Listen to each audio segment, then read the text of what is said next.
Chapter 216. Miss Chloe Blott? I'm collecting information for a disciplinary inspection on behalf of the Municipal Commission for Discipline Inspection and would like your assistance. Chloe's expression flashed warily. She put her breakfast down and answered the door. 3 people in uniforms walked in. The head said, "Hello, my name's Tiffany. I'm here to ask you a few questions." Chloe shouted, "Are you serious? I've already been fired.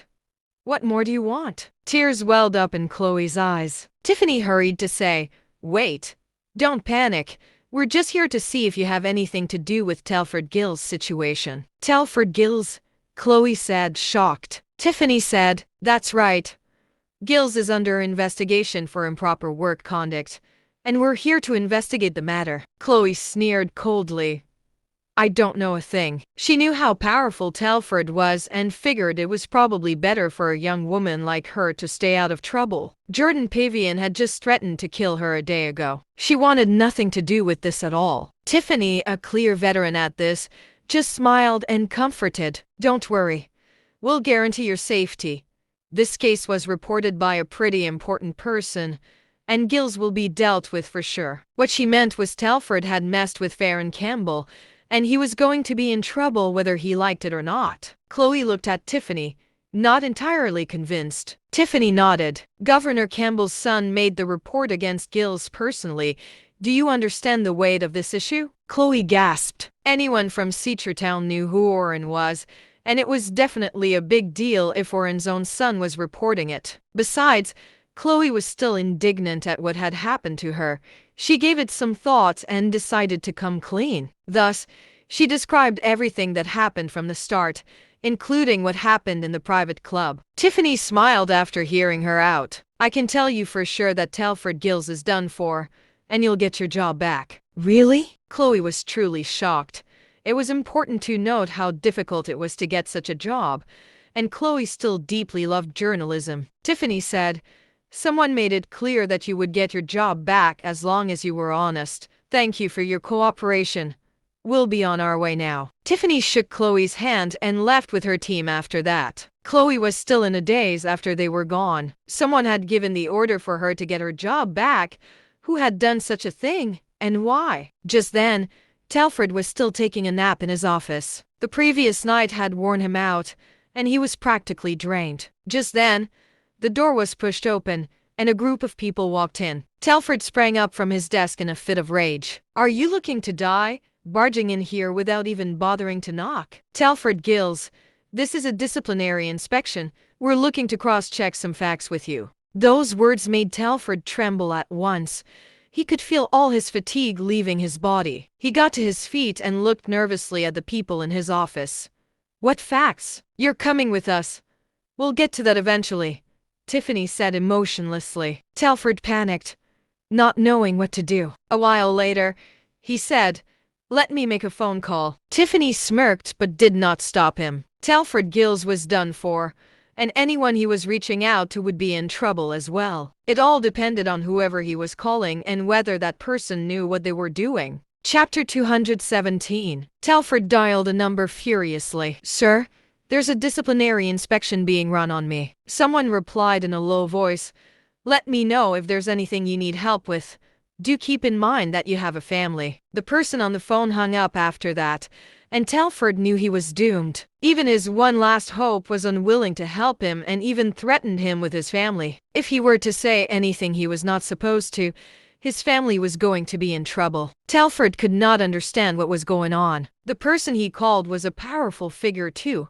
Why would he just abandon him like that? Unbeknownst to him, Farron was involved in the matter, and some people in power had found out about it. There was no way that person was going to cover for Telford. Telford was pale as a sheet, trembling from head to toe. Just then, Tiffany shouted, "Take him away and search his office." Her team called out in response, getting to work at once. Telford was immediately handcuffed and taken away. The sight of Telford's arrest caused an uproar in the station. He had been abusing his power for years, but no one aside from his closest friends dared to confront him about it. It brought them great satisfaction as they watched the scene unfold. However, no one knew the reason behind his arrest or who was powerful enough to even do such a thing. Just then, Mariah stood up and smirked at Telford. Mr. Gills, I guess this was a long time coming. What the hell do you mean? Telford sputtered, still refusing to give in. Mariah snorted. She knew that someone powerful had reported Telford this time and he was doomed. It was definitely satisfying to see him get what he deserved. What do I mean?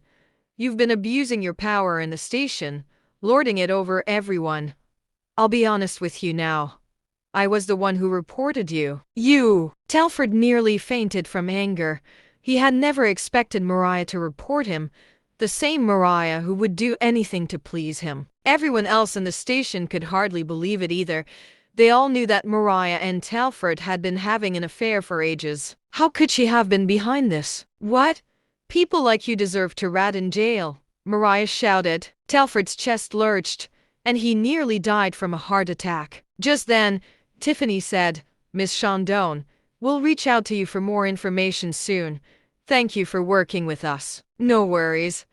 I'm more than happy to help, Mariah said with a smile. Upon hearing this, everyone in the station was finally sure that Mariah had been the one to make the report. They saw Mariah in a different light at once. Making a report like this took courage that none of them had. Telford was taken away, and the rest of the people in the station glanced toward Mariah. Their expressions were strange and somewhat solemn. Over at Joy Corp, in Jordan's office, Jordan's expression was ashen as he silently stared at his phone. He had just found out about Telford's arrest. It was extremely dangerous to him. Manipulating Sherry to falsely accuse someone else, falsifying evidence, and bribing Telford, Jordan too would have a heavy sentence in court. He knew Telford would not yield, but with how powerful Cape was, there was no way they were going to let him go just like that. He was going to jail for sure. A prison sentence would be the end of Jordan. Joy Corp would never hire him again, and his career would be in shambles. Despite the fact that Kim had ordered him to do all of this,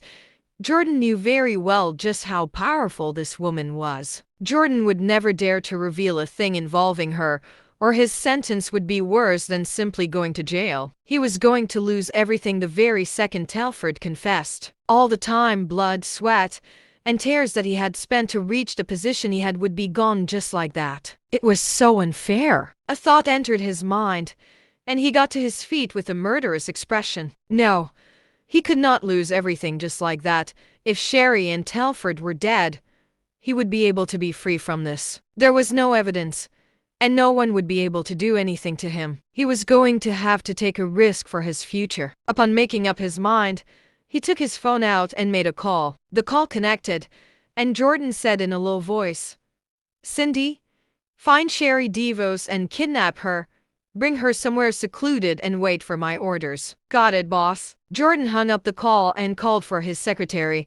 Tell Darson Chess to see me. Yes, Mr. Pavian, his secretary said. A while later, Darson, the man who had almost strangled Chloe to death that night at the private club, walked into Jordan's office with a blank face. Jordan leaned back in his chair, looking at Darson.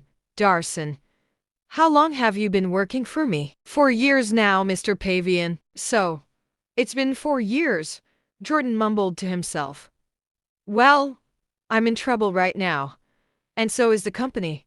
I'm going to need your help. I'll do anything for you, Mr. Pavian. Make sure Telford Gills is dead. He's probably still in detention. Take him out. Jordan said coldly. Got it. I'll go tonight. Okay, thanks, Darson. Anything else, Mr. Pavian? Not at the moment. You'll get $1 million and a month off work once this is done. Thank you, Mr. Pavian. Darson bowed in appreciation, turning to leave. Jordan let out a long breath, but his brows remained furrowed. He needed to take care of Telford first, then Sherry. If Telford's assassination failed, there would be no point in killing Sherry anyway. With Telford around, it was not worth the trouble to kill Sherry. After all, murder was a heavy crime to bear. Darson left Jordan's office. He took the elevator to the top floor, where Kim's office was. He said to Kim's secretary, I need to see Miss Jenkins. The secretary glanced at Darson. She pushed a button on the intercom. Miss Jenkins, Darson is here to see you. Let him in. The secretary got up and opened the door, and Darson walked in slowly. Kim leaned back in her chair, looking at him. What's up? Mr. Pavian told me to kill Telford Gills. Ha! Kim barked out a laugh and lit a cigarette. We're legal businessmen. What the hell is he thinking? What should I do then? Kim glanced at him. How long have you been working for Jordan? For years. It's only been for years, and the guy already thinks you belong to him? Darson said nothing. Kim chuckled. I guess I could say you've done a pretty good job at gaining his trust. What should I do about this? Kim closed her eyes. Jordan wants to go about this the hard way, and that might be a risk for the company. Take care of him by tonight. Make it look like an accident. Got it, Miss Jenkins. Kim sneered coldly. What an idiot. Did he think my people from Gloria would actually be loyal to him? That evening, over at the hospital, Sherry was happily discharged. She called for a cab to take her home, laughing out loud at her bank balance. That money was enough for her to get her own place, and she would never have to rent anymore. She had also gained tens of millions of followers through this, securing a spot among the internet's elite. It was the start of her bright future. Just then, there was a knock at the door. Who's there? Sherry asked, growing cautious. Mr. Pavian sent me to pay you the rest of the fee. Sherry got up at once, hurrying to open the door. Chapter 219. The door swung open, and several men charged in to surround Sherry. What the hell are you doing? Sherry shrieked out loud, sensing that something was amiss. The leader of the group, a young man, smirked and ordered, "Search her." What are you doing? What the hell are you doing? Sherry screamed in terror. She was slapped twice in the face, and her legs wobbled as she collapsed to the ground. Her phone was taken away from her, and she was searched thoroughly to make sure that she had no other devices on her. Sherry looked at the leader shakily. He looked to be around her age, 20-something with tattoo-covered arms. The men around him were heavily tattooed as well, and their expressions were less than friendly. Who are you and what do you want? Sherry asked, trembling in fear. The leader smirked. You don't need to know that. Listen and do as you're told, or you're going to have a hard time. Sherry shut up at once, not daring to say another word. This is a pretty nice place, isn't it? No neighbors and secluded enough. I guess we won't even have to relocate, the leader said and chuckled. Sherry was a streamer, so she rented a place in a more secluded area to avoid getting complaints for being noisy. All that effort, only for it to put her in danger. That works, Mr. Seeing. I'll get us some drinks to pass the time while we wait for further orders. The leader, Mr. Seeing, nodded. Go ahead and remember to get more. I don't know how long we'll have to wait. Over on Sea Lake Island, Faye barged into Wilbur's room all of a sudden. Something's happened to Sherry. Wilbur, who was in the middle of meditating, opened his eyes. What's the matter? I had someone keep tabs on the girl, and she was discharged today. A group of people barged into her house not long after, and they haven't left since, Faye said. Wilbur gave the situation some thought. Give me her address. I'll be right there. Okay. Faye texted the location to Wilbur at once. Sherry was the key person in this case, and there would be more trouble for them if something happened to her. Wilbur turned to leave. Call Elsa and tell her to bring a team with her. Got it. Elsa was a police chief, and it would only be legally justifiable if she did this. Wilbur got into his car and drove straight to Sherry's house. He arrived about half an hour later, parked nearby, and got out of his car. A man hurried up to Wilbur, greeting him and pointing to one of the houses. Thank you for your hard work. You can leave now. The man nodded at the order, then got into his car and drove off. Wilbur walked up to the house and knocked on the door. Who's there? I'm here to check the water meter. Yeah, right. Fuck off. The door of the house was kicked open, and Wilbur walked in slowly. There were several young men in there, red in the face from drinking. They flared up in anger at the sight of the intrusion. Get him! Seeing shouted the order, and several of them charged toward Wilbur at once. It only took a couple of punches from Wilbur to have them all rolling on the ground, unable to get up. Sherry screamed at the sight. Seeing drew a dagger and roared, I'll fucking kill you. Before he could even move, Wilbur had punched him in the nose. Seeing keeled over with a thump, falling unconscious at once. Wilbur shook his head. These punks are getting worse and worse. Chapter 220. When Sherry finally saw that it was Wilbur, she screamed even more. Please don't hurt me. I'll apologize. I swear I'll apologize. Calm down. I'm one of the good guys. Wilbur untied Sherry and helped her onto a chair. He sat across from her, lighting a cigarette. Sherry was trembling all over, not even daring to look Wilbur in the eye. Whatever happened that day had scared the living hell out of her. Wilbur shook his head and sighed. What did I tell you?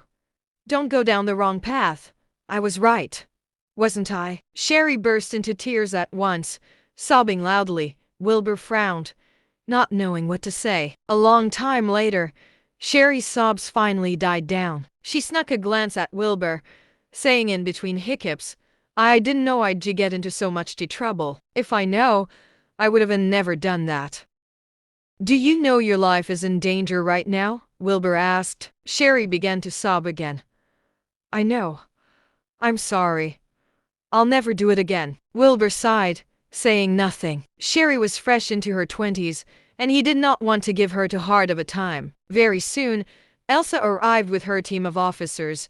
She shook her head at the sight before her. You just had to take all the credit. You can claim it, all right, Wilbur said with a smile. Elsa snapped her fingers, and her team got to work at once, putting Seeing and his men in handcuffs. You're going to have to come with us too, Sherry Devos, Elsa said. Elsa trembled at the words.